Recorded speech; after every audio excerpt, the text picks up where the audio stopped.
Vamos a dar inicio a la primera mesa del seminario, que se titula Terrorismo y tecnologías de la información y comunicación. Tenemos a 3 ponentes, a la profesora Evelyn, al doctor César Villegas y al doctor Rafael Arturo. Vamos a iniciar con Evelyn, quien es profesora de la Facultad de Ciencias Políticas y Sociales de la UNAM. Ha sido ponente en diversas universidades como Pompeu Fabra de Barcelona, Ferrara en Italia, El Rosario y el Externado, y en Colombia y la Nacional de Costa Rica.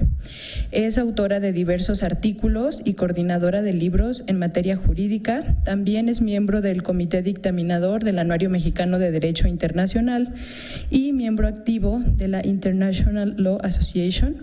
Le cedemos el uso de la palabra. Bienvenida. Muchas gracias. ¿Ya está perdido? Sí. Muchas gracias al Instituto de Investigaciones Jurídicas por darnos este espacio, a su director Pedro Salazar, al doctor Méndez Silva por hacer el evento de inauguración, y también al doctor Dante López Medrano, que en esta ocasión recibe el seminario en la FES Zacatlán. Muchas gracias. El día de hoy voy a tratar el tema del uso de las TIC y su impacto frente al terrorismo en un mundo global. Cuando he mencionado el concepto de TIC, muchas personas desconocen cuál es el significado de esas siglas. Se refiere a las tecnologías de la información y la comunicación. Entonces, permítanme empezar con la presentación. No sé si sirve esto, Moni. Ya, ahí. Ok. Entonces, permítame empezar con algunos datos. El 11 de septiembre del año 2001, en Estados Unidos, la red yihadista Al-Qaeda perpetró los ataques más violentos en las ciudades de Nueva York y Washington. Las Torres Gemelas y el Pentágono serían atacados por aviones que habían sido secuestrados y que habían sido impactados en edificaciones, dejando la cifra de 2.978 muertos y más de 6.000 heridos. Los ataques de Atocha en Madrid el 11 de marzo de 2004 no fueron menos difundidos en los medios de comunicación, que dieron la noticia de 191 muertos y 1.858 heridos por atentados con mochilas bomba colocadas por el grupo terrorista Al-Qaeda. En el mismo año, pero en el mes de septiembre, durante 5 días, el grupo terrorista de chechenos osetios en el norte, en Osetia del Norte, en Rusia, también perpetraron un atentado. En esta ocasión fueron personas armadas que incurrieron en una escuela, y hubo un total de 370 muertos y 783 heridos. En el siguiente año, el 7 de julio en 2005, en Londres, Inglaterra, se dijo que una célula local también de Al-Qaeda perpetró el ataque con mochilas bomba, que dejaría un saldo de 56 muertes y más de 90 heridos. Así, Qatanilla y Yazira, cerca de Mosul, Irak, Charlie Hebdo, Bataclan en Francia y una larga lista más dejan claro que los ataques terroristas años tras año se intensifican, y que a partir de 2010 ha ido elevando exponencialmente el número de víctimas mortales.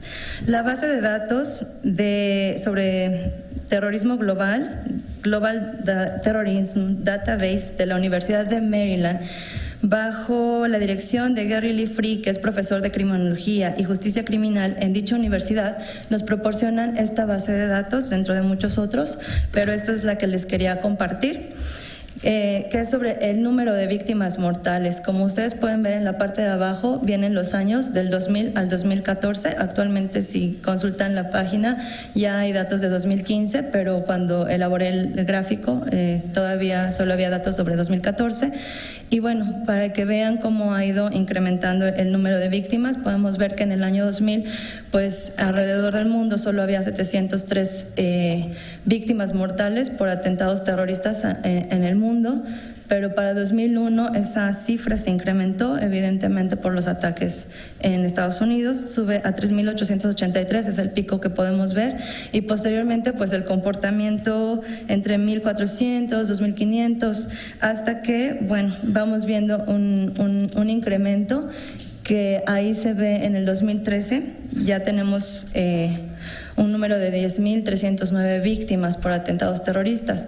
Si a esta gráfica le aumentamos el año de 2014, entonces vean lo que pasa con la gráfica, se dispara, porque para ese año ya se contabilizan 26.398.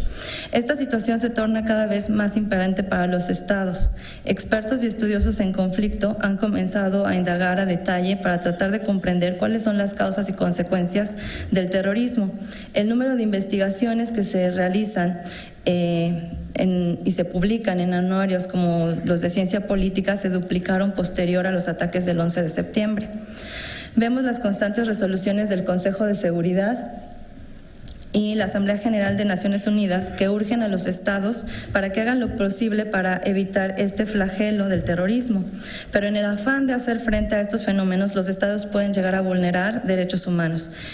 Este trabajo no pretende dejar de manifiesto la trascendencia que tiene el uso de las tecnologías para poder perpetrar actos como los que se han descrito, sino que se analiza la falta de consenso de las naciones, inclusive sobre lo que significa el concepto, así como las medidas para investigar, prevenir o sancionar dichos ataques. Mucho menos son como debe evitarse vulnerar derechos humanos como la privacidad o bien evitar actos de segregación o racismo en aras de prevenir los actos terroristas. Es por eso que, tratando de contestar las preguntas cuando se hacen este tipo de investigaciones en materia de terrorismo, se habla cómo se usan las tecnologías para perpetrar los mismos actos, cómo hacen los usos el uso de tecnologías los estados para hacer frente a los actos terroristas, pero también debemos de preguntarnos cómo los individuos se ven afectados por estas dos cuestiones anteriores, es decir, el uso de las tecnologías por parte de los grupos terroristas y por el Estado. Entonces, en esta presentación que les traigo el día de hoy, simplemente voy a referir a tres temas que les dividí así en la definición del concepto de terrorismo, cuáles son las acciones por parte de los estados para prevenir y combatir estos actos y las implicaciones derivadas. Entonces, tenemos que el terrorismo en realidad no tiene una definición acabada. Estos autores, Alex Schmidt y Albert Jungmann, en su trabajo sobre terrorismo político, una guía de investigación sobre aspectos, teorías, bases de datos y literatura, nos comentan que en este estudio encontraron más de 100 definiciones del concepto de terrorismo. En años recientes la proliferación de definiciones ha continuado, pero no obstante emerge y crece el consenso sobre algunas características. La mayoría de los expertos concuerdan que el terrorismo es una forma de violencia o amenaza de violencia en contra de un objetivo, con la finalidad de alcanzar un propósito.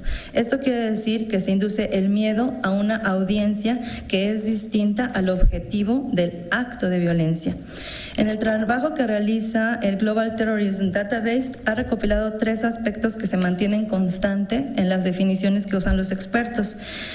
Y es que se entiende por atentados terroristas a los actos violentos que tienen tres características principalmente, que tienen un objetivo. Aquí los expertos difieren entre sí, solo son objetivos de tipo político, pero hay otros que también incluyen a los ideológicos, económicos, religiosos o sociales.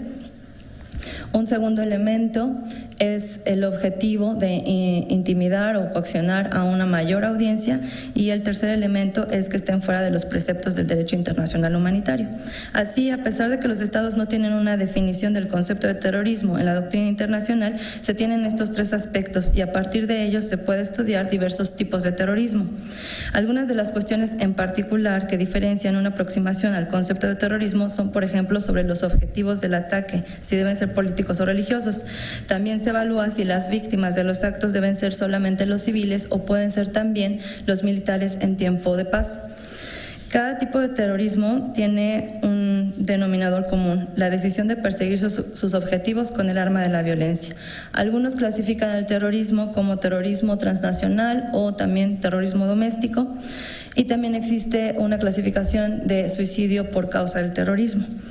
El terrorismo a nivel más básico involucra tres actores, que son el individuo, que son los que utilizan o llevan a cabo los actos terroristas, las víctimas de la violencia, los heridos, las víctimas mortales, pero también, y muy importante, es la audiencia, es decir, las personas que reciben el mensaje terrorista. Y sobre estos Sobre esta audiencia son muy pocos los trabajos que se han realizado por parte de los expertos. Entonces, el terrorismo actual sabemos que ya no se trata de actos aislados y localizados, sino que se trata de un terrorismo a nivel transnacional generalizado, que no puede ser fácilmente monitoreado. Nos encontramos frente a un terrorismo global que amenaza a la democracia y a los derechos humanos. Para otros expertos, el terrorismo puede ser concebido en 3 tipos: el terrorismo demostrativo, el terrorismo destructivo y el terrorismo suicida, y sugiere que en contraste a otros tipos de terror, el de coerción es el objetivo primordial de los suicidios terroristas. Tenemos entonces que, bueno, en la cuestión de los suicidios demostrativos, como su nombre lo indica, tienen como finalidad mostrar el poder que tienen esos grupos y su capacidad de hacer daño y de infundir el terror. Tal es el caso de las decapitaciones colectivas que hemos visto en redes sociales. El terrorismo destructivo tiene como finalidad provocar consecuencias fatales contra aquellos considerados como enemigos. Tal es el caso de los ataques del 11 de septiembre en Estados Unidos o los de Charlie Hebdo por hombres bomba. Y finalmente, el terrorismo suicida es el que se practica por una persona que ha tomado la causa del grupo como propia e intenta realizar de forma aislada el mayor daño posible en favor de esa causa. Tal es el caso de los hombres bomba que atacaron en junio pasado en el aeropuerto internacional de Atatürk en Turquía, dejando 41 muertos y 239 heridos. Con el desarrollo de los medios de comunicación, los transportes, el tipo de armamento, los actos terroristas tienen mayor oportunidad de éxito, ya que se utilizan maneras más innovadoras de alcanzar las metas y objetivos. Causar terror. Al provocar miedo se logra el debilitamiento moral, se puede lograr incluso movimientos de apoyo a las causas terroristas dentro de las poblaciones que sienten el desamparo y, por supuesto, a través del uso de medios de comunicación masiva, las causas que se defienden por ciertos grupos ganan publicidad a nivel internacional. Tal es el caso de Al Qaeda, que ha utilizado YouTube como un medio masivo de comunicación. Y bueno, también tenemos el robo de identidad, tenemos que estos grupos también hacen uso del Internet, en particular lo que es el Dark Web, ya no solo Deep Web, sino Dark Web, y que en esa parte del Internet, que ya es muy difícil de rastrear, pues se puede conseguir fácilmente contactar gente que venda armas, gente que se pueda reclutar como sicarios. Y bueno, también el uso de las criptomonedas ha permitido que estas transacciones sean difíciles de rastrear. Las acciones que deben de tener los estados frente a los ataques terroristas, pues en un primer momento es importante que se manifiesten como un régimen no autoritario y tener sensibilidad de no caer en provocaciones. Otra de las características o de las acciones que deben llevar a cabo los estados es que deben de tener la precaución de no atraer efectos de lucha que puedan provocar o incentivar mayores ataques, pero lo más importante es que deben de dar muestras de cuál es el régimen en el poder y no brindar un mayor prestigio a los grupos terroristas. Vemos que en materia de derecho internacional, diferentes resoluciones de Naciones Unidas se han elaborado. Aquí solo les doy como la captura de pantalla de las resoluciones del Consejo de Seguridad en las que instan a los estados para que hagan todo lo que esté a su alcance para evitar los ataques terroristas, y también la Asamblea General se ha manifestado. Esta presión internacional hacia los estados hace que los estados también tengan que llevar en su derecho interno algunas acciones. Lo que vemos es que normalmente los estados han implementado leyes terroristas, pero que al hacerlo no se ha tenido la debida precaución de que estas acciones no vulneren los derechos humanos. Por ejemplo, los Estados Unidos creó la figura de combatientes enemigos, lo que ha permitido que ciertas personas pues estén en prisiones y que no se tenga mucha claridad sobre este nuevo concepto, lo que decía el doctor Méndez Silva, estas nuevas figuras que tiene que estudiar el derecho internacional. Y bueno, también gracias a esta ley antiterrorista, pues los actos de espionaje a nivel internacional pues también han sido difundidos, ¿no?, por los Wikileaks. Reino Unido, por ejemplo, tiene que los jueces pueden retener el pasaporte de sospechosos de terrorismo. Obliga a las aerolíneas a entregar información de sus pasajeros. Con esto también se está provocando que existan ya la creación de listas negras de los que pueden ser sospechosos de terrorismo, lo que lo que nos lleva como a un retraso, ¿no? A segregar a las personas simplemente por la sospecha de que pudieran realizar atentados terroristas.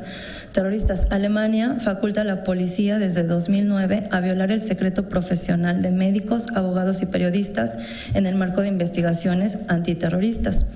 Casos de bases de datos también se han encontrado en donde personas se reúnen en un acto de protesta, por ejemplo, contra el gobierno, y entonces se captura incluso la imagen, la fotografía de las personas, y esos nombres se integran en una lista, otra vez una lista negra, y que cuando los ciudadanos se enteran de que están en una lista negra, pues ese tipo de casos se ha llevado ya ante la Corte Europea de Derechos Humanos, ¿no? El derecho de los individuos a conocer en dónde están los datos, nuestros datos personales, y también el derecho a que sean eliminados.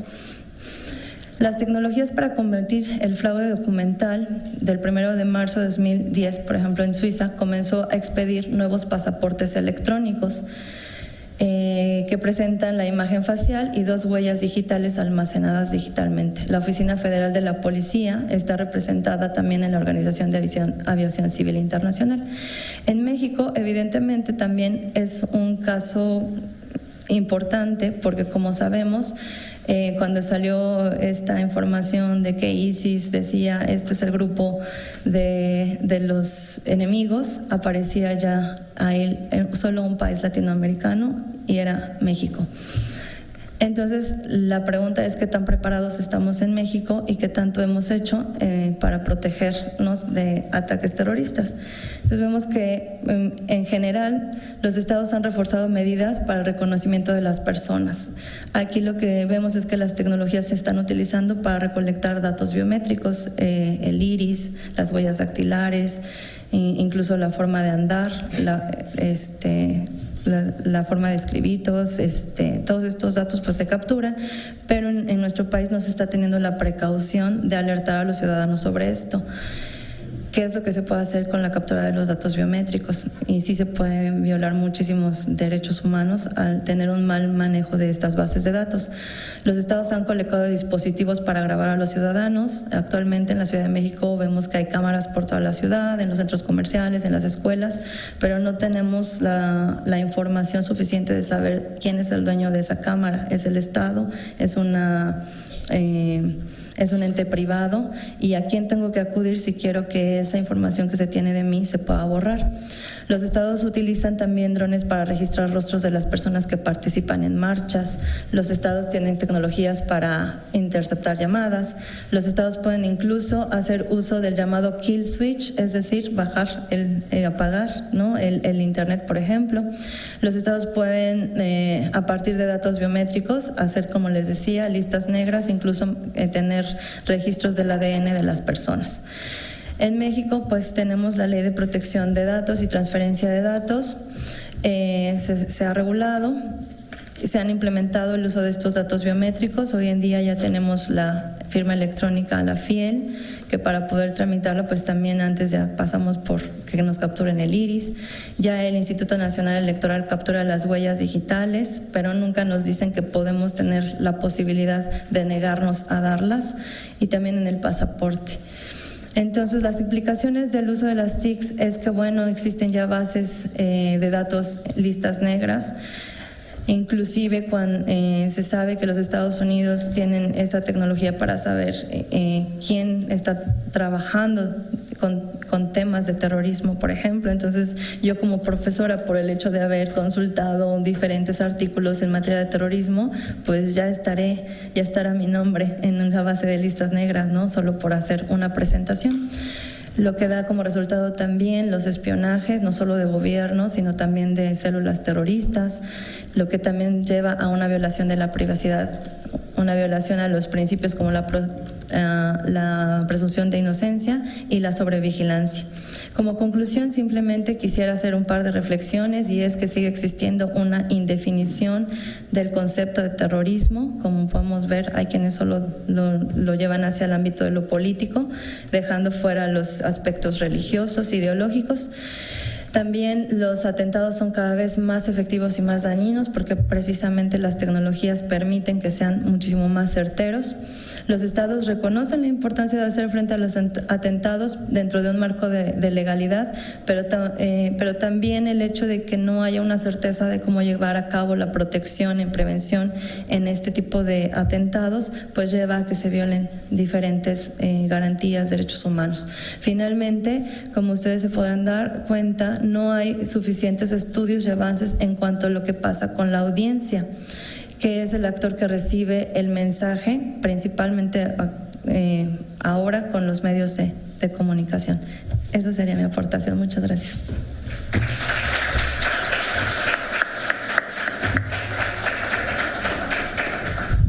Muchas gracias, maestra Evelyn. Ahora vamos a pasar con la participación del segundo ponente, el doctor César Villegas Delgado. Es doctor en Derecho por la Universidad de Sevilla, ha obtenido la mención de Doctorado Europeo y Premio Extraordinario de Doctorado, es máster en Jurisdicción Penal Internacional por la Universidad Internacional de Andalucía, España, ha realizado estancias de investigación predoctorales y postdoctorales en la Universidad Robert Schuman, en el Instituto Internacional de Derechos Humanos René Cassin de Estrasburgo, Francia, en el Amsterdam Center of International Law de la Universidad de Ámsterdam, entre otras estancias de investigación. Asimismo, ha publicado diversos libros y artículos relacionados con el derecho internacional público, el derecho internacional de los derechos humanos, el derecho internacional humanitario, migración en Europa y en América Latina, promoción del Estado de Derecho a nivel internacional. En México, el Sistema Nacional de Investigadores lo reconoce como nivel 1 y actualmente imparte docencia en la Facultad de Derecho de la Universidad de Sevilla y también es miembro del Anuario Mexicano de Derecho Internacional. El tema que les va a presentar esta mañana es el Estado de Derecho y los límites a la legítima reacción de los estados frente a la amenaza del terrorismo global. Bienvenido, doctor. Muchísimas gracias, Mónica. En primer lugar, reiterar mi agradecimiento al Instituto de Investigaciones Jurídicas de la Universidad Nacional Autónoma de México por la invitación. Lo quiero particularizar en el director del Anuario Mexicano de Derecho Internacional, el doctor Manuel Becerra, y en el coordinador del área de Derecho Internacional, el doctor Méndez Silva. Muchísimas gracias. Yo estoy siempre encantado de volver a la Ciudad de México. Después de 6 años seguidos organizando el seminario, yo me siento ya como de la casa. Discúlpenme la licencia. Miren, la profesora Telles acaba de hacer una radiografía más o menos de la cuestión referida al terrorismo global. Por cuestión de tiempo, yo me voy a centrar en algo bien particular. Los actos indiscriminados de violencia terrorista que han asolado a la humanidad a lo largo y ancho del hemisferio, sobre todo los perpetrados en los últimos 15 años junto a la controvertida, aunque siempre legítima, reacción de los estados frente a la barbarie del extremismo radical, han dado origen a una fuente inagotable de importantes retos y desafíos para el Estado de Derecho. Retos y desafíos que han vuelto a centrar la atención de la comunidad científica en el clásico debate de la seguridad frente a la libertad en la lucha contra el terrorismo a escala global. Es un debate clásico, este es un debate de verdad de tiempos inmemoriales. Los atentados terroristas que hemos venido padeciendo con particular virulencia tras la agresión armada y posterior invasión de los Estados Unidos a Irak, el último de ellos, uno de los últimos consumado por un lobo solitario del Daesh en Niza este verano del 2016, que tuvo como saldo 73 personas fallecidas y cientos de heridos, constituyen per se la negación más absoluta de uno de los principios y valores más básicos dentro de un Estado de Derecho. Nos referimos particularmente a la dignidad del ser humano, de donde deriva precisamente la protección de los derechos, el reconocimiento y la protección de los derechos fundamentales. Por otro lado, la aplicación selectiva del marco normativo internacional y su quebrantamiento con impunidad por parte de algunos estados a la hora de adoptar medidas tendentes a prevenir y reprimir los actos de violencia terrorista, sobre todo tras los atentados del 11 de septiembre, como ha hecho referencia a la profesora Telles, ha venido a fortalecer, les digo, esta tensión dialéctica entre seguridad, pero seguridad del Estado y libertad de las personas. Y aquí, en esta tensión dialéctica, pues la seguridad de las personas es la que lleva la de perder. Tomando como punto de partida esta situación, les digo, vamos a brevemente referirnos a algunos de los retos y desafíos a los que debe afrontar actualmente las sociedades de corte occidental, donde se supone que existen auténticos estados de derecho, en un escenario internacional marcado por los reclamos de la seguridad frente a la amenaza del terrorismo global. En primer lugar, me voy a referir a las manifestaciones concretas de la tensión dialéctica entre libertad y seguridad en el contexto específico de la lucha contra el terrorismo internacional. En términos generales, trataremos de responder una serie de preguntas tales como, por ejemplo, ¿puede un Estado, en el marco del Estado de Derecho, restringir y conculcar derechos fundamentales a fin de garantizar la seguridad de sus ciudadanos? ¿Qué les parece? Es una cuestión delicada. Y en México, particularmente, nosotros lo vivimos y lo hemos padecido y lo seguimos padeciendo. Vean ustedes la frontera norte. En el marco del Estado de Derecho, ¿se puede mantener un permanente estado de excepción en el que la garantía de los derechos fundamentales es objeto de una restricción notable y duradera, normalizando la excepción? Una cuestión compleja. Vean ustedes la situación actual que está viviendo Francia o la situación actual que está viviendo Turquía, aunque bueno, la cuestión de Turquía, como ustedes bien saben, es por un intento de golpe de Estado y tal, pero lo cierto es que esta situación de excepción se está normalizando. Es decir, Erdogan se ha, como coloquialmente se dice en España, cargado a media administración pública por ser sospechosos de estar en contra de él. Ha sacado a los presos comunes de las cárceles para meter a los disidentes, y esto es una situación que preocupa. En segundo lugar, centraremos la atención en la denominada Estrategia Global de las Naciones Unidas contra el Terrorismo, toda vez que en ella se resumen precisamente los límites específicos que el Estado de Derecho, en conexión con la protección de los derechos fundamentales y el respeto de la legalidad internacional, impone a la legítima reacción de los Estados contra los actos de violencia terrorista, que es precisamente el tema de la intervención. Y finalmente, a manera de conclusión, trataremos de identificar aquellos principios que en el marco del Estado de Derecho deben guiar la actuación de los Estados, tanto en el plano interno como en el ámbito internacional, a la hora de dar una respuesta a los múltiples retos y desafíos que la violencia terrorista ha impuesto al conjunto de la comunidad en el ámbito internacional. Hablamos de una dimensión global del terrorismo. Fíjense ustedes, yo tengo aquí una lista que es extensa referente a los últimos atentados que se han perpetrado.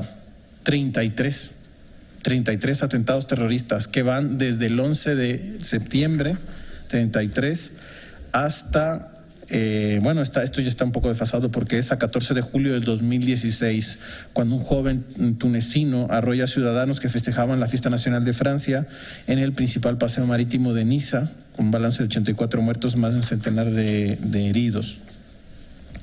Hablamos de una cuestión que ha adquirido dimensión global, además que ha ido mutando y que en este preciso momento los estados están un poco como a la expectativa, no saben bien cómo atajar esta situación porque ya este terrorismo no proviene de un estado en concreto, ¿sí? No son entidades estatales, son entidades subestatales y más que eso son pequeñas células que se distribuyen por todo el mundo y que se manejan con mucha facilidad. Esto es dificilísimo imagínense ustedes, para los servicios de inteligencia de los estados de controlar.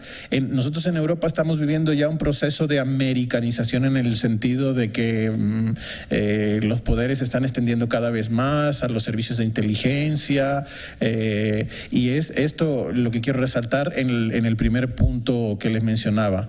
¿Cómo se manifiesta esta tensión, la tensión dialéctica entre libertad y seguridad? Seguridad del Estado y libertad de las personas. Fíjense ustedes. En primer lugar, se manifiesta en el cuarteamiento del respeto del derecho internacional. El derecho internacional sobra, es más, ni se toma en cuenta. de verdad, esto es así. Y nosotros que somos internacionalistas, pues nos duele mucho, pero la verdad es la verdad. Si el derecho internacional tiene la posibilidad de ofrecer un marco dentro del cual los estados pues pueden actuar en contra de esta amenaza global, pero no lo están haciendo, patrocinados obviamente por los Estados Unidos, su guerra mundial contra el terrorismo, que como ustedes bien saben, y habrá estudiantes de ciencias políticas o de relaciones internacionales, el paradigma que orienta la política exterior de los Estados Unidos es el realismo, y el realismo, uno de los postulados fundamentales del realismo es la seguridad del Estado. El valor sacrosanto que hay para un realista es la seguridad del Estado, y si en aras de la seguridad del Estado hay que ir, invadir, matar, aplastar y tal, pues se tiene que hacer, y se hace, como desgraciadamente lo estamos viendo. Segundo lugar, la relativización de la prohibición de la tortura y de los tratos inhumanos, crueles y degradantes. De verdad, esto quedó demostrado durante la administración de Bush. Se torturaba a las personas sospechosas de terrorismo cuando, gracias a la denuncia de las organizaciones no gubernamentales, se dio a conocer que en Abu Ghraib, en Guantánamo, se estaba torturando a las personas, que se estaban utilizando métodos de interrogatorio exhaustivo, como denominaban ellos, que rayaban, bueno, eran tortura pura y dura.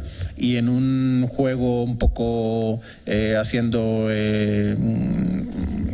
tratando de marear a la perdiz, como se dice en España, la administración de los Estados Unidos reconocía: nosotros no estamos torturando, nosotros estamos sometiendo a la gente a interrogatorios exhaustivos porque nuestra seguridad depende de ello y de lo que nos diga esta persona. O sea, si yo a este tipo le saco dónde están la célula y dónde han puesto las bombas, pues voy a salvar a 20,000 personas. Entonces, ¿qué más da que le hagamos manita de puerco, no? O sea, tiene que hablar, tiene que decir algo, pero no era manita de puerco, era tortura pura y dura. De hecho, uno de los métodos de tortura que se utilizaban era amarrar a las personas como animales a anillos con grilletes y con esposas, ponerles 2 altavoces de estos superpotentes y tenerlos toda la noche escuchando a Hannah Montana, por ejemplo. ¿Se acuerdan ustedes que Hannah Montana ahora se transformó ya en un demonio? Pero Hannah Montana antes era una niña que tenía canciones así bonitas de Disney para los niños y tal, y con esto torturaban a la gente. O sea, el hecho de la tortura consistía en no dejarlos dormir, no dejarlos descansar, tenerlos sometidos a un nivel de ruido escandaloso hasta que obviamente las personas se agotaban y decían lo que querían, que si vuelan las vacas, sí vuelan las vacas, de verdad, yo lo he visto, me consta, y que conste por escrito. Ahora, en tercero, la creación de espacios vacíos de derecho o lugares de excepción. Esto fue lamentable, de verdad, y fue seguido por el proceso mismo de impacto social en los Estados Unidos. El ciudadano de a pie lo legitimaba.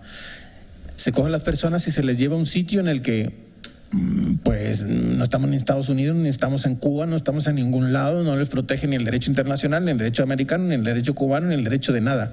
Y cuando Donald Rumsfeld se le preguntó: oiga, ¿y a estas personas que tienen en el ex-rape camp de Guantánamo Bay en condiciones infrahumanas, imagínense el Caribe, bajo el sol, a 40 y tantos grados, sin la posibilidad de cubrirse y tal, eso eran tratos por lo menos inhumanos, crueles y degradantes? Se le preguntó a Donald Rumsfeld: oiga, ¿por qué tiene esas personas ahí? Y los derechos, el derecho internacional de los derechos humanos, el derecho humanitario, bla, bla, bla y tal. Y dicen a Rumsfeld: no, eso es para la gente buena, estos son malos, estos son criminales, estos son terroristas, o sea, estos son malos, no se confundan, estos hay que darles, tienen que hablar y tal. Es decir, eso es precisamente una de las manifestaciones concretas de esta tensión entre la seguridad del Estado y la libertad de las personas, en la que obviamente ya en la balanza pues va la seguridad del Estado, pesa muchísimo más que la libertad de las personas. La invasión sistemática de la intimidad de los ciudadanos, de verdad. Nosotros que nos movemos muy tranquilamente por las redes sociales, Florian Huber, por ejemplo, que publica mucho sus historias del colombianito, ¿no? El alemán en Colombia, pues somos objeto de espionaje, es decir, a través de las redes sociales. Miren, y les doy un dato para que vean hasta qué punto somos susceptibles de ser espiados. Espiaron hasta Angela Merkel, imagínense. a Angela Merkel, a su teléfono particular, la estaban espiando. O sea, ¿creen que no van a poder espiar a mí? ¿O creen que no van a poder espiar a Evelyn Telles o a Florian Huber? De verdad, esto es un escándalo, esto es escandaloso. Dicen que no hay, que la ignorancia es la felicidad, y la verdad que en estos temas más vale ser ignorantes. Con Facebook, por ejemplo, todas las campañas estas que hay, que vamos a boicotear a Facebook porque las políticas de privacidad nos están engañando y tal, y la verdad es que yo personalmente lo he hecho, y la verdad que debería ser un poco más de conciencia a este respecto. Como siempre estoy como loco corriendo para arriba y para abajo y tal, me llega un mensaje de Facebook: hemos cambiado las políticas de privacidad, y tú necesitas enviar un mensaje, contactar a una persona, te urge y tal, y le das a aceptar, y pum, y al haber aceptado ya te has perjudicado, ¿no? Has aceptado que tus datos sean tratados, la situación que hablaba la profesora Telles.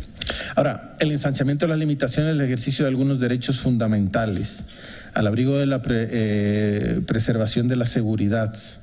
Una cláusula de la que siempre se ha intentado abusar y se ha tendido a abusar, y con la lucha contra el terrorismo está cobrando una dimensión que quizá difumine el umbral de la tolerancia en las democracias liberales. Esto afecta especialmente a la libertad de expresión, en la que confluyen tipos punitivos cada vez más ambiguos en relación a los discursos que justifiquen o alienten la actividad terrorista, y al derecho de asociación. Esto, de verdad, lo estamos viviendo en este preciso momento en Europa. Se está legislando a la baja, y la legislación es cada vez más restrictiva en este sentido. Y esto, obviamente, ha sido resultado de los atentados que hemos padecido en nuestro propio patio, en nuestra propia casa, en nuestra propia región, porque cuando los atentados sucedían por ahí, eran los Estados Unidos los implicados, que reaccionaron como bárbaros y tal. Los Estados europeos, en el seno de la Unión Europea, pero también en el seno del Consejo de Europa, pues pusieron el grito en el cielo y dijeron: ¡uf! ¡Qué barbaridad! Los Estados Unidos, esto es una salvajada lo que están haciendo. Nosotros somos estados, democracia, liberales, amantes del Estado de Derecho, protegemos los derechos humanos, nosotros jamás haremos esto. Y resulta que ahora, tras los atentados de Bruselas, París y Niza, se está haciendo, o sea, vamos hacia allá. O sea, nos faltaba tenerlo de cerca para vivirlo, ¿no? Y esto es una situación tremendísimamente compleja. En último lugar, el asentamiento de nuevas causas de discriminación entre nacionales y extranjeros, basadas en la definición de perfiles de riesgo que toman en cuenta creencias religiosas o procedencias étnicas. Miren, en Europa hay una auténtica crisis humanitaria por la cuestión de los refugiados que están huyendo de Siria, están huyendo de Libia, están huyendo de distintos países y tal, y a alguien muy inteligente se le ocurrió decir: uy, pero es que estos son musulmanes, estos son terroristas, estos hay que dejarlos entrar. De verdad, eso me recuerda al innombrable que quiere ser presidente. De verdad, esto es una locura. Uy, perdón, es que me pongo nervioso porque me da mucho coraje. Esto es una manifestación más de esa tensión dialéctica. Bueno, ahora, pasando al segundo punto. La estrategia global de las Naciones Unidas contra el terrorismo. A ver, es una estrategia impulsada por el secretario general de las Naciones Unidas, que ha sido bien acogida en el seno de la Asamblea General de las Naciones Unidas. Se ha creado una relatoría especial. El relator especial se ha dedicado a identificar aquellos puntos esenciales que deben de orientar la política antiterrorista de los estados. ¿Y de qué hablan las Naciones Unidas? ¿A qué se refiere? Pues una estrategia basada en... Lo voy a poner aquí. Una estrategia basada en 4 pilares fundamentales. Primero, hacer frente a las condiciones que propician la propagación del terrorismo. A ver, si los terroristas vienen en una situación posconflicto armado en el que se ha despedazado el país, en el que no hay ningún futuro para nadie y hay una pobreza extrema y tal, pues vamos a atacar primero eso, ¿no? Vamos a aplicar un remedio que sea preventivo, atacando las causas que originan el terrorismo, eminentemente la pobreza extrema, prevenir y combatir el terrorismo, aumentar la capacidad de los estados para prevenir el terrorismo. Hay estados que no es que no quieran, es que no pueden, no tienen dinero para luchar contra el terrorismo, y esto es una realidad muy dura, ¿no? Que los terroristas aprovechan para acampar a sus anchas. Asegurar el respeto de los derechos humanos y el Estado de Derecho como la base fundamental de la lucha contra el terrorismo. Y aquí voy terminando. Particularmente Marty Chinning, relator especial de las Naciones Unidas contra las actividades terroristas y protección de los derechos humanos, con el que estuve yo hace escasas 3 semanas en Letonia, elaboró un informe donde decía que la política de los estados en materia antiterrorista debe de estar informada por estos principios. Fíjense ustedes, la compatibilidad de la legislación antiterrorista con las normas de derechos humanos, derecho internacional humanitario, derechos de los refugiados, compatibilidad de las actividades antiterroristas con las normas de derechos humanos, derecho internacional humanitario, derecho de los derechos humanos. No es lo mismo decir legislación antiterrorista y actividades antiterroristas, aplicación ordinaria y revisión periódica de la legislación en las actividades antiterroristas, la disposición de vías de recurso efectivas en caso de violación de los derechos humanos, la reparación del daño causado a las víctimas del terrorismo y a las víctimas de actos antiterroristas, la definición de terrorismo internacional precisa, porque como decía la profesora Telles, no existe una definición de terrorismo. Imagínense ustedes, en el ámbito internacional esto es una locura. Así, hay 200 países y cada país tiene su concepto de terrorismo, o sea que hay 200 formas o lentes distintas de ver al terrorismo, muchas de ellas que están encontradas. La revisión independiente de las listas de entidades terroristas, precisamente las listas del Consejo de Seguridad y tal. El respeto irrestricto de los derechos humanos en la detención e interrogatorio de los sospechosos de haber perpetrado actos de terrorismo. Esta es la estrategia global de las Naciones Unidas contra el terrorismo, y estos son los puntos que se deben de abordar. Un minuto, por favor. A manera de conclusión, los actos de violencia terrorista que han asolado a la humanidad, les digo, en los últimos 15 años, con una dosis extrema de fanatismo, buscan aniquilar todo aquello que nos define como civilización.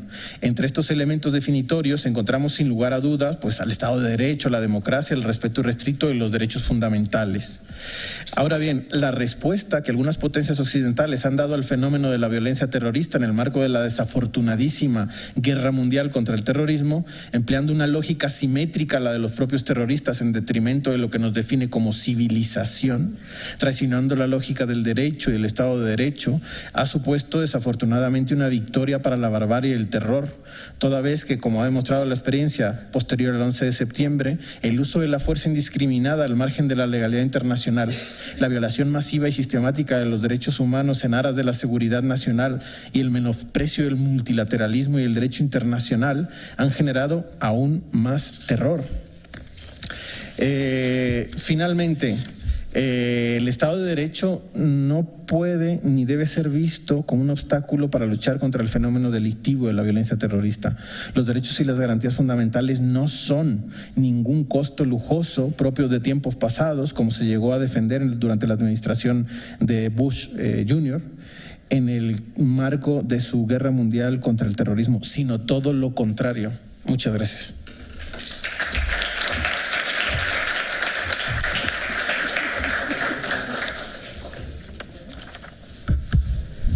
Muchas gracias, doctor César Villegas. Ahora vamos con el tercer ponente, con el doctor Rafael García Ladrón de Guevara. Él es experto en seguridad de información en América Latina.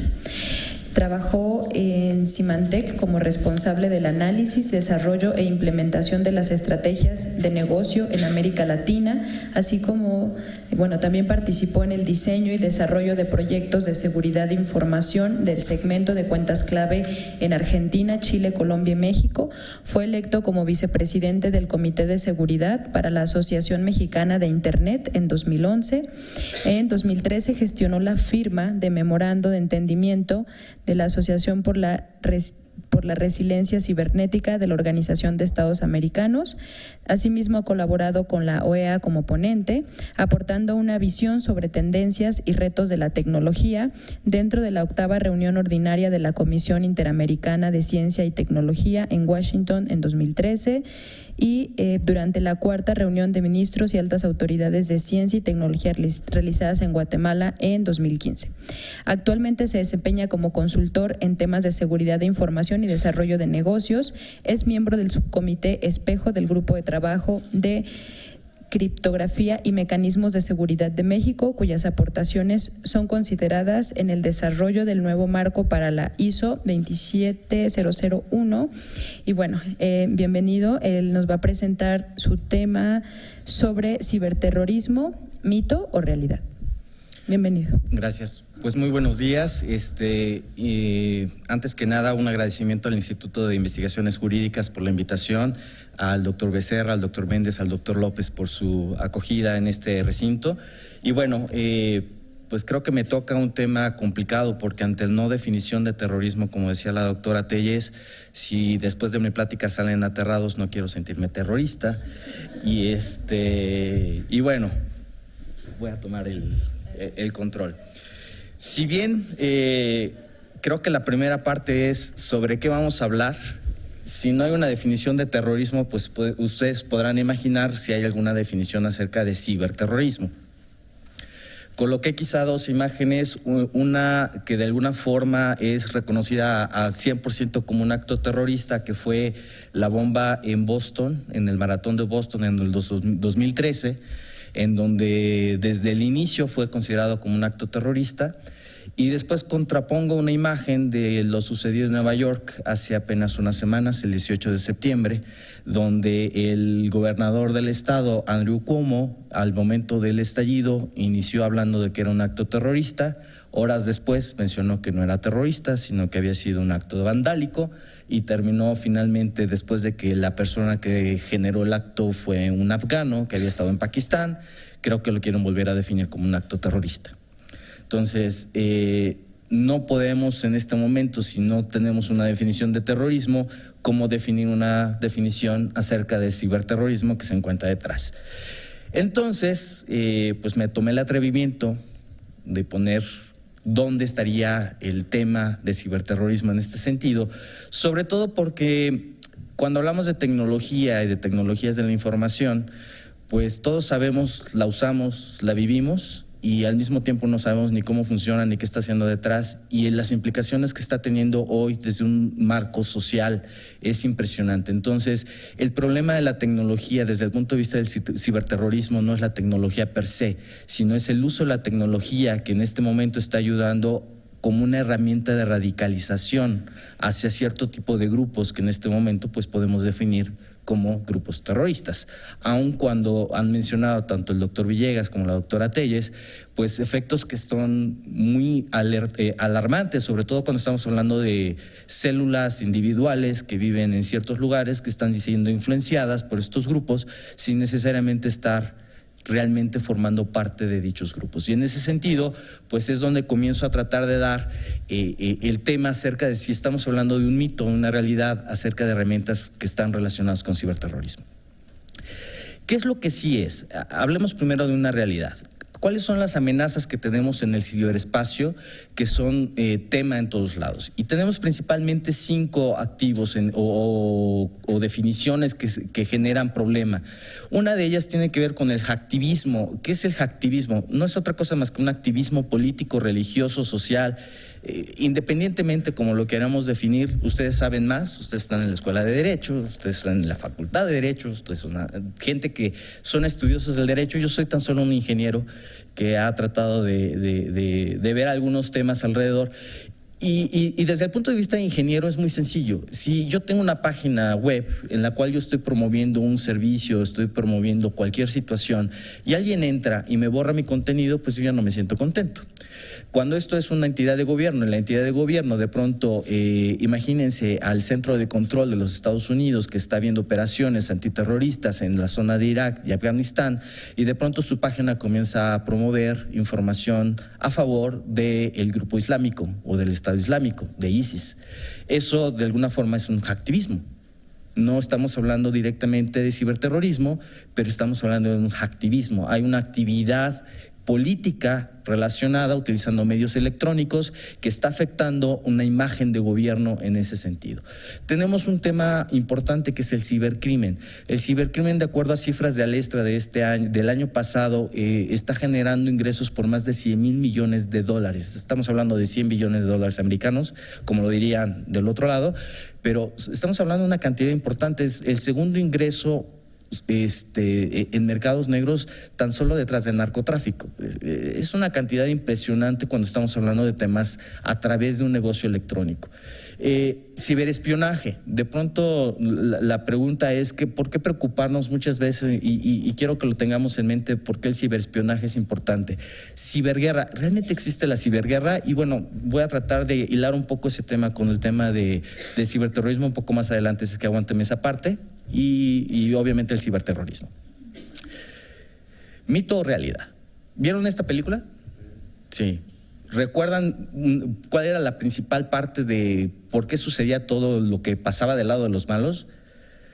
¿Recuerdan que todo lo que hicieron fue infiltrarse en sistemas de tránsito, de agua, de luz, ¿para qué? Para obtener un beneficio de tipo económico. La pregunta es qué tan mito es y qué tan realidad es. Dentro de los ámbitos de seguridad, cuando estamos hablando de infraestructura que da servicios, es importante hacer una división por mucho gasto que esto implique. Entonces se tienen usualmente 3 tipos de redes. Una red que es la red de servicio, que usualmente no debe tener acceso a ningún otro lado más que a la gente que da servicio. En este caso, si es el sistema de tráfico, pues únicamente deberán de estar conectados todos los semáforos a esa red de tráfico y nada más. Esos no deberían de poderse ver a través de una red pública como lo es Internet. Está una red que va la cara hacia los usuarios, que es la red pública en este caso de Internet, y hay una red intermedia de algunos usuarios que de alguna forma necesitan tener acceso a la red interna y al mismo tiempo hacia la red pública. Entonces, esos son los 3 elementos que de alguna forma en la realidad ocurre en la mayoría de las organizaciones que otorgan un servicio, ya sea público o ya sea privado. ¿Qué otra realidad existe? Tenemos un problema que está relacionado con el tema de las interacciones. ¿Y por qué me voy a colocar aquí en la parte de las interacciones cuando en realidad estamos hablando de tecnología? La tecnología en el último año ha cambiado de una manera radical, también en la forma en la que se conceptualiza y en la forma en la que se entregan los servicios. Si nosotros pensamos tan solo unos cuantos años atrás, estamos hablando de 10 años atrás, 15 años atrás, la forma en la que la gente se conectaba a Internet seguía siendo un tema netamente de productividad. Estábamos hablando de correo electrónico, estábamos hablando de páginas web. Hoy la gente se conecta a Internet para interactuar, no para negociar o no solo para tener un beneficio académico, no solo para tener un beneficio económico, interactúan. De pronto ese nivel de interacción se ha vuelto más importante que incluso la interacción física. Y en ese sentido, ustedes han visto la cantidad de memes que existen en todos lados de la gente platicando en un restaurante a través del chat, a pesar de que están frente a frente. ¿Por qué? Porque podemos tener a más gente que no está sentada junto con nosotros. ¿Eso qué implica desde el punto de vista tecnológico? La capacidad que tienen hoy los dispositivos para realmente tener interacción, comunicación, control, monitoreo y la capacidad que mencionaba tanto la doctora Telles como el doctor Villegas acerca de la información biométrica y los datos personales que están corriendo a través de nuestros dispositivos el día de hoy. Y eso implica incrementar anchos de banda, que el ancho de banda simplemente es darle la capacidad a todos los usuarios para que puedan conectarse a la red y al mismo tiempo la capacidad que tiene hasta nuestro refrigerador hoy en día de conectarse a la Internet o la televisión al Internet, que eso se conoce como el Internet de las cosas. Esto lo menciono porque tiene un poco de referencia un poco más adelante de lo que voy a mencionar. ¿Qué es lo que nos preocupa desde el ámbito de seguridad de información? Hay 4 elementos importantes. Uno que tiene que ver con la propiedad intelectual. Finalmente, la propiedad intelectual es lo que mueve un país, es la forma en la que la manufactura, la industria nos permite realmente generar economía. El otro elemento tiene que ver con la economía misma, el sector financiero, la manera en que interactuamos hoy, la forma en la que hacemos banca electrónica, el que no nos queremos parar en un banco. ¿Cuántos de ustedes ven usualmente el dinero ya físicamente? Pues realmente es el dinero del diario, pero lo que son transacciones grandes se hacen ya electrónicamente y nosotros lo hacemos electrónicamente. Pagos a escuelas, pagos de colegiaturas, mensualidades de casa, usualmente ya lo hacemos a través de medios electrónicos, ya no llevamos el dinero físicamente para hacerlo.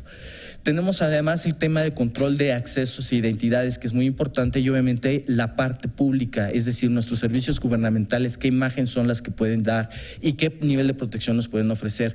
Hay un gran proyecto que está sucediendo a nivel mundial, México no está exento, que es el tema de gobierno abierto, de datos abiertos. ¿Qué significa eso? La capacidad que tiene el gobierno de interactuar con su base ciudadana a través de mecanismos relacionados con medios electrónicos, que yo pueda sacar mi acta de nacimiento sin necesidad de presentarme físicamente a una dependencia, sino a través de mecanismos electrónicos, y no importando dónde me encuentre en la República y dónde yo haya nacido, poder tener acceso a esa información. ¿Qué pasa si de pronto yo puedo o pierdo la capacidad de confianza en esas entidades gubernamentales que tienen mi información? Entonces hay un grave problema desde el punto de vista de cómo accedo o cómo tengo yo acceso a mi información y en qué estoy dependiendo de mi información. La realidad es que hoy tenemos una sociedad, una empresa, una parte que tiene que ver con el usuario mismo, una parte que tiene que ver con nuestros clientes, nuestros socios, y cómo estamos interactuando a través de 4 medios fundamentales. Primero, herramientas de colaboración, herramientas donde todos hemos aceptado términos de condiciones de privacidad, donde les damos el derecho a Facebook de usar toda nuestra información, aun cuando es nuestra información, se la estamos cediendo gracias a todos estos acuerdos de privacidad. Ustedes, me imagino, se han leído, yo no, yo sí acepto y voy. Tenemos otro elemento que tiene que ver con la movilidad. Disculpen, el gráfico está viejo. Hoy BlackBerry anunció que se retira del mercado, entonces quitemos ese logo. Tenemos que hablar de que la transformación que está surgiendo a niveles de tecnología es impresionante. Hoy la gente habla a nivel de Android y a nivel de iPhone, que son las dos plataformas, independientemente de quién sea el fabricante. Estamos hablando de cómo podemos trabajar a través de la nube. Ya nadie quiere o le importa qué capacidad tiene su máquina en el escritorio, sino quién les está dando más capacidad de almacenamiento en la nube. ¿Dónde es la nube? No importa, pero todo el mundo la usa. Y esquemas que tienen que ver con esa interrelación, como hoy es más popular alguien que está en YouTube que alguien que pueden ustedes ver en un medio tradicional. Eso es como estamos interactuando hoy los seres humanos y es la manera en la que estamos trabajando. Y esto no es diferente en cuanto a una organización institucional o una organización de protección privada o pública. Usualmente la plataforma de protección de una entidad privada o pública tenía una pequeña frontera que se limitaba al lugar donde se encontraba físicamente. Y eso es lo que le permitía acceso a sus empleados, le permitía acceso a la comunidad que tenía interacciones, a los clientes y a sus socios. Hoy esa frontera se rompió. ¿Por qué se rompió? Por la forma en la que interactúa la sociedad. Entonces, si yo quiero interactuar, ¿qué tengo que hacer? Tener una cuenta de Twitter, tengo que tener una cuenta de Facebook. Yo no puedo tener ni Twitter ni Facebook instalado en mi equipo. Lo tengo que tener ¿en dónde? En la nube. Si lo tengo en la nube, escapa, por tanto, a la frontera que yo puedo proteger y que está en mis manos proteger, que es la frontera interna del área que yo controlo. Entonces, al momento de que rompo todo ese proceso, estoy dando una complejidad mayor, porque tengo información distribuida en un lugar donde yo no tengo control absoluto y no sé ni cómo están manejando mis identidades, no tengo ni cómo están protegiendo mi información y mucho menos tengo monitoreo de qué están haciendo con esa información. Entonces, estamos generando la tormenta perfecta desde el punto de vista de información y cómo impacta esa tormenta perfecta. Empezamos con la parte terrorífica. No me voy a detener mucho por temas de tiempo, pero esta es una gráfica producida por Symantec, en donde está un reporte que llevan realizando durante muchísimos años. Este es el de 2016, que trae datos de 2015. ¿Qué es lo importante aquí? Yo me detendría solamente, creo que no se alcanza a ver muy bien, pero estamos hablando aquí del total de brechas encontradas en 2015, que son más de 318,000. Estamos hablando de identidades expuestas, más de 429 millones, que es prácticamente medio billón para los americanos de identidades expuestas. Aquí la otra cuestión que es importante la tenemos en esta parte de aquí abajo, que es ransomware. El ransomware es una herramienta muy interesante, llamémosla así. Es un secuestro electrónico. Si bien el secuestro físico es impactante, el secuestro electrónico es todavía más impactante. De pronto imagínense que reciben ustedes un correo electrónico cuando no pueden entrar a su máquina, lo reciben en su teléfono, mencionando que si quieren volver a tener acceso a los datos de su computadora tienen que hacer un depósito en una cuenta tal. ¿Cuántos de ustedes pagarían? Pues depende de que tengan en la máquina, ¿no? ¿Y ahora qué sucede si también resulta que lo reciben, pero para la información que tienen en su teléfono celular? ¿Cuántos de ustedes pagarían? Eso se está moviendo de una manera sumamente impresionante porque aquí tenemos aproximadamente 36,000 tipos diferentes de ransomware que está funcionando. Guarden esa cifra porque lo voy a mencionar un poquito más adelante. Otra cifra importante aquí que tenemos, ataques de web. Tenemos aproximadamente 1.1 millones de páginas que han sido atacadas durante el último año, lo cual pues realmente no tiene tanta importancia. Y me voy a bajar esta parte de aquí, que son vulnerabilidades de día cero. Estas vulnerabilidades de día cero en el 2016 estamos hablando de 54, cuando hace 3 años estábamos sobre 21. Guarden esa cifra porque también es importante. Voy a hablar primero del tema que generó 2015 como uno de los años de mayor pérdida de identidad. Estamos hablando de casi medio billón americano o de 500,000 identidades perdidas durante 2015. De esas, 74 millones de identidades fueron perdidas en el sector de salud. Imagínense lo que implica esa parte en temas de impacto hacia la privacidad de información. Fue solamente una institución, que es la institución de Anthem, Estados Unidos, a través de un robo hacia la base de datos que nadie sabe cómo ocurrió, pero se atreven a decir que no se preocupe, la tarjeta de crédito está salvaguardada. Lo demás no importa. Veamos ahora cómo está siendo percibido el ciberterrorismo actualmente con la concepción actual de ciberterrorismo. Este pobre muchacho que ven en la fotografía, que ya está golpeado, probablemente, como diría el doctor Villegas, hasta derechos humanos debió de haber sido involucrado, que de hecho sí lo fue, es un señor marroquí. Este señor marroquí fue capturado por suerte. Les voy a decir la historia un poco detrás de este señor. Este señor estaba trabajando de alguna forma para Al Qaeda. Este señor estaba encargado de las redes de Al Qaeda en el 2005. Y para poder soportar sus actividades robaron tarjetas de crédito. ¿Cómo robaron tarjetas de crédito? A través de técnicas de malware. Esas tarjetas de crédito, a través de ciertos mecanismos de ransomware, les generaron 2.5 millones de euros en fondos para poder fondear todo lo que son actividades de ese tipo de situaciones. Fue capturado no por una falla técnica, fue capturado por una falla humana. Uno de sus socios se fue a Europa del Este, empezó a presumir que iban a hacer un ataque, lo detienen, en su teléfono encuentran una llamada a este señor, lo localizan y lo localizan en Londres. En Londres, obviamente, llegan a su domicilio con el cargo de robo. Una vez que detectan qué es lo que tiene adentro, se dan cuenta que era la máquina de un señor llamado Irjaví 007. Irjaví es terrorista musulmán, 007 es el agente 007 de Londres. Tenía un poquito de carisma el señor. ¿Qué es lo que hacía ahí?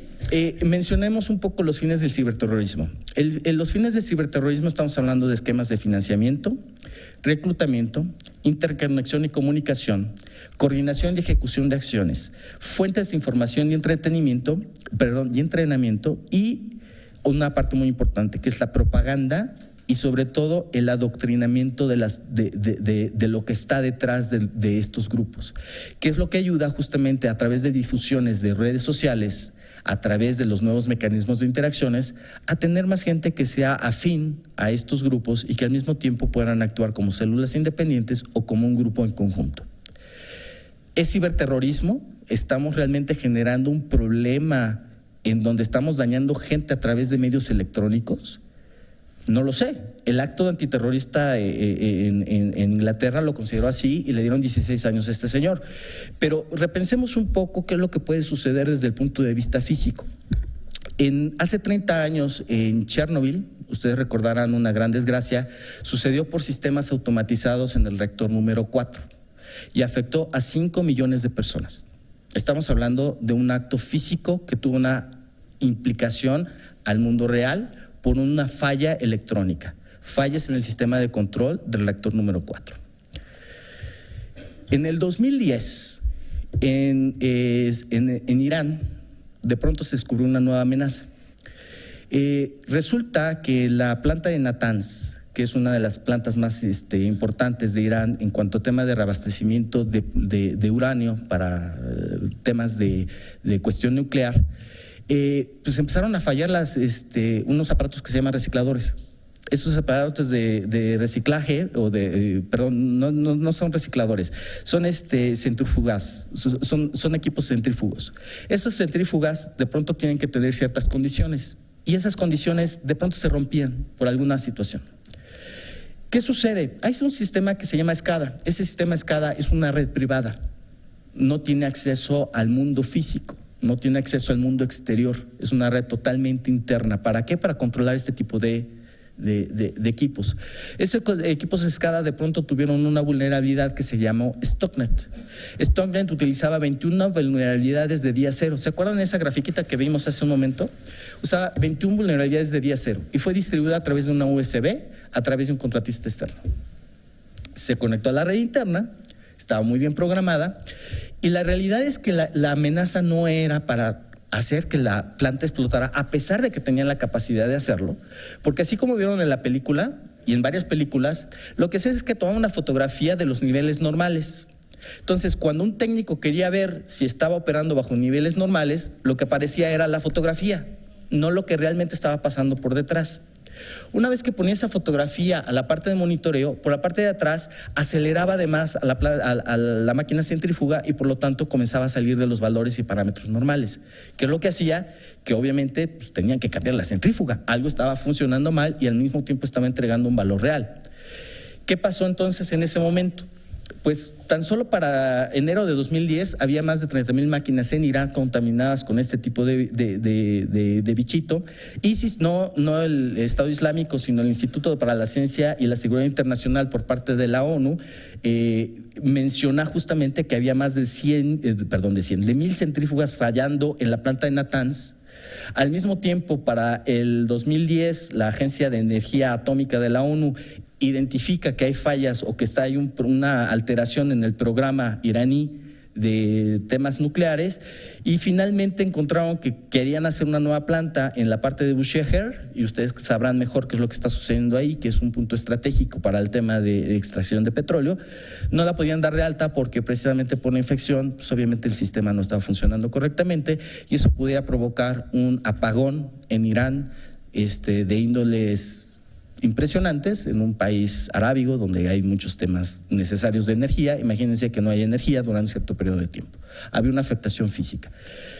La teoría fue una herramienta de ciberespionaje realizada por Estados Unidos y por Israel justamente para poder hacer una afectación.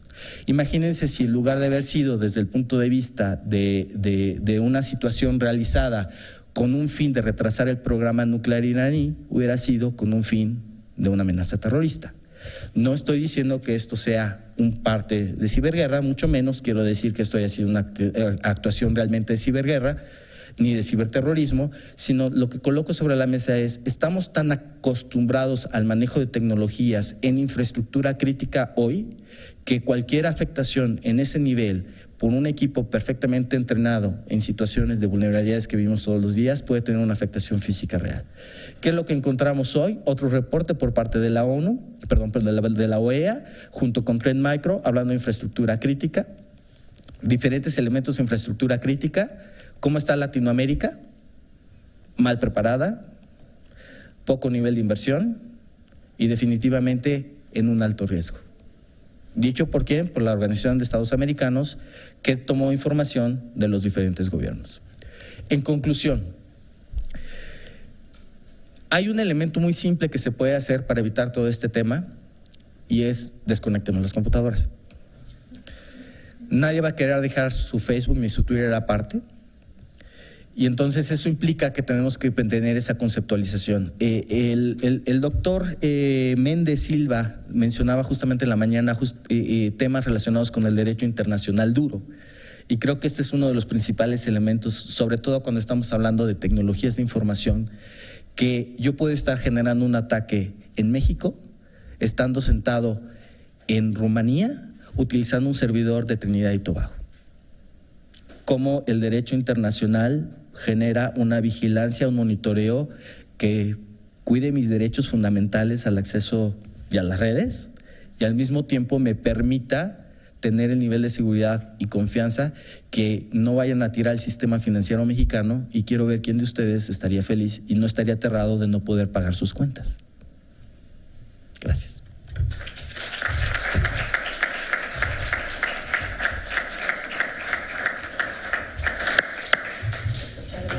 Agradecemos la participación de los tres ponentes. Por razones de tiempo, les pedimos que no se muevan de sus lugares para la siguiente mesa. Y en cuanto a las preguntas, pues nos disculpamos porque tampoco va a haber tiempo, pero si alguien quiere hacer alguna pregunta a los ponentes, se pueden acercar con ellos o bien con nosotros para proporcionarles el correo electrónico. Gracias. Procedo a la entrega de constancias.